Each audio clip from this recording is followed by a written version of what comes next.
E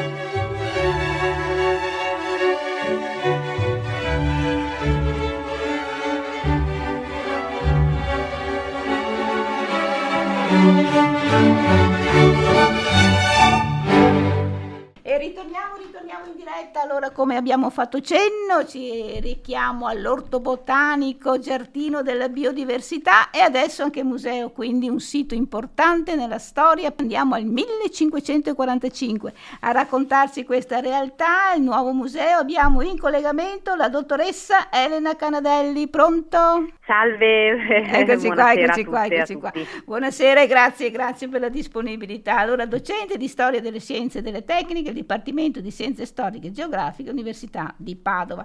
Allora, dottoressa, mi pare che siamo in un contesto straordinario di grande importanza storica, in un ambiente dove tutto parla di piante e di verde. L'Orto Botanico di Padova è patrimonio UNESCO dal 1997 perché è proprio un luogo eccezionale. Viene fondato nel 1545 e la sua particolarità è che mantiene il suo assetto originario nell'Hortus Cintus, l'orto racchiuso da queste mura rinascimentali che ancora oggi il visitatore può osservare. Questo è il nucleo che si è evoluto ovviamente nel corso poi dei secoli, per esempio appunto con la costruzione anche di altre parti, dei canali di irrigazione che alimentano per esempio le fontane, con i portali della cinta muraria che vengono costruiti alla fine del Seicento, e poi con fuori dalle mura l'arboretum, gli alberi, perché tra 5 e 600 la forte attenzione al mondo delle piante è per le loro proprietà medicinali, curative, e quindi queste, i semplici appunto piante medicinali, sono quelle che vengono coltivate rinascimentale, che però appunto poi ha una sua storia, si evolve, diventa poi tra 8 e 900 un luogo per l'insegnamento della botanica, che a questo punto diciamo si è autonomizzata anche dalla medicina, e vengono costruite serre, perché a quel punto è molto importante, e si forma anche un erbario di piante essiccate a partire dal 1835. Nel 2014 arrivano le serre del Giardino della Biodiversità, che per manutenzione sono al momento chiuse, ma che rappresentano un punto importante di riflessione sul rapporto tra uomo e piante nella nostra contemporaneità. Quindi è un luogo che racchiude tanti momenti della storia della botanica e della storia del rapporto tra il genere umano e il mondo delle piante, per i vari usi e anche per la ricerca scientifica, ma anche come luogo di cultura delle piante e come anche luogo di architettura integrata. E l'idea dell'orto botanico universitario risale a Francesco Bonafede, questo grande scienziato che ha intuito l'importanza di conoscere le piante. Ma perché non si conoscevano le piante fino a una certa data? La cosa importante per cui nascono gli orti botanici alla metà del Cinquecento, nel 1543, è la fondazione dell'Orto Botanico di Pisa, per esempio.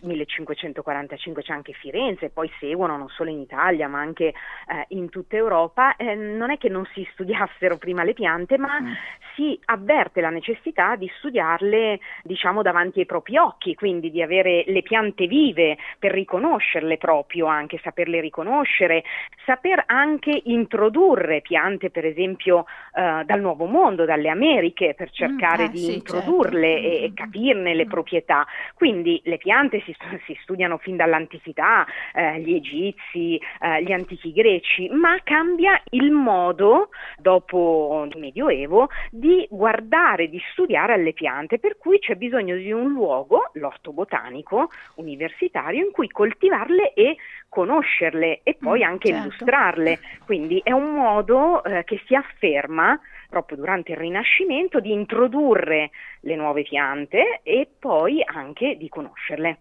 Bene. Allora arriviamo adesso appunto al museo. Il museo è stato allestito, curato da lei, responsabile scientifica. Ecco, il museo cosa rappresenta, cosa significa? Sì, il museo botanico è stato inaugurato nel febbraio dell'anno scorso e ha voluto proprio contare questa storia di botanica, di medicina, di uso delle piante, piante, di rapporto anche di uso nell'arte, per esempio, nelle varie culture umane, e anche la storia di valorizzare un'importante collezione che è quella dell'erbario di piante essiccate, che nasce nel 1835, è una collezione, ogni foglio ha una pianta essiccata con delle informazioni, per esempio il luogo di raccolta, il nome del raccoglitore, il luogo, e quindi ogni pianta ha una sua anagrafica, così per dire, e quindi era di valorizzare la storia dell'orto botanico, la storia della botanica e della medicina attraverso principalmente queste collezioni di ricerca e di didattica che sono disponibili ma su appuntamento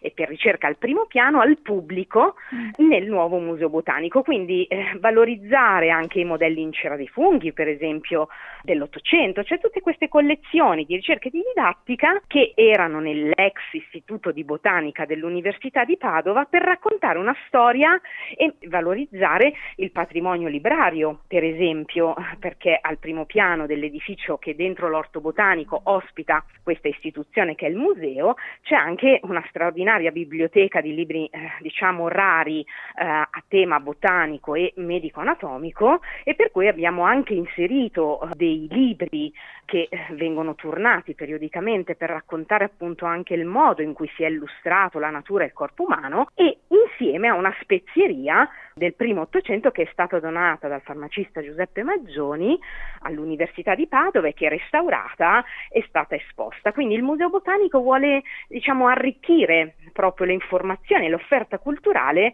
di questo sito che è già straordinario di per sé, ma di cui si vuole far capire appunto le ragioni della fondazione e poi anche dello sviluppo. Certo, quindi ulteriore arricchimento, come sta dicendo. E poi penso ci siano anche le scienziate come Silvia Zennari, Paola Govoni, Federica Favino, ecco, nomi importanti che hanno dato molto al mondo della scienza botanica. Diciamo che le donne nelle istituzioni scientifiche sono entrate in maniera ufficiale dalla metà del Novecento in poi, quindi se io voglio raccontare una storia che parte dal 1545 di un'istituzione come l'orto botanico, non trovo fino a un certo punto tante donne, e volevamo quindi portare l'attenzione invece sul ruolo che le botaniche, anche se non all'interno dell'istituzione, ma in collaborazione con le istituzioni, hanno dato allo studio delle piante e del mondo vegetale in senso più lato. E quindi abbiamo deciso, per esempio,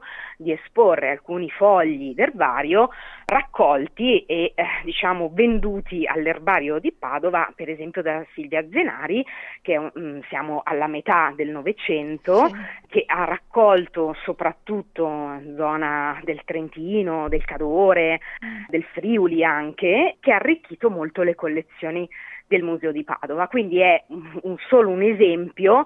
Abbiamo anche degli interattivi in Museo Botanico dedicati agli illustratori e illustratrici in campo naturalistico, e allora se andiamo tra la fine del Seicento e i primi del Settecento abbiamo una figura come Maria Sibilla Merian che è una grandissima illustratrice ma anche entomologa, e quindi abbiamo cercato di valorizzare anche questa componente dello studio delle piante e dei viventi. Certo, e far conoscere anche queste donne che hanno contribuito molto, hanno dato molto al mondo della botanica. Verremo a vedere il museo, veramente, perché ancora non ci siamo stati. Invitiamo anche i nostri radioascoltatori a vedere l'orto botanico, ovviamente, il giardino della biodiversità, che è un mondo straordinario, e poi adesso abbiamo anche il museo, quindi abbiamo un quadro completo del mondo della botanica, dottoressa. Certo. Bene, noi la ringraziamo perché sappiamo che ha i suoi impegni. Grazie, magari se ci sentiremo più avanti. Grazie dottoressa. Certo, grazie. Grazie, buona serata, grazie.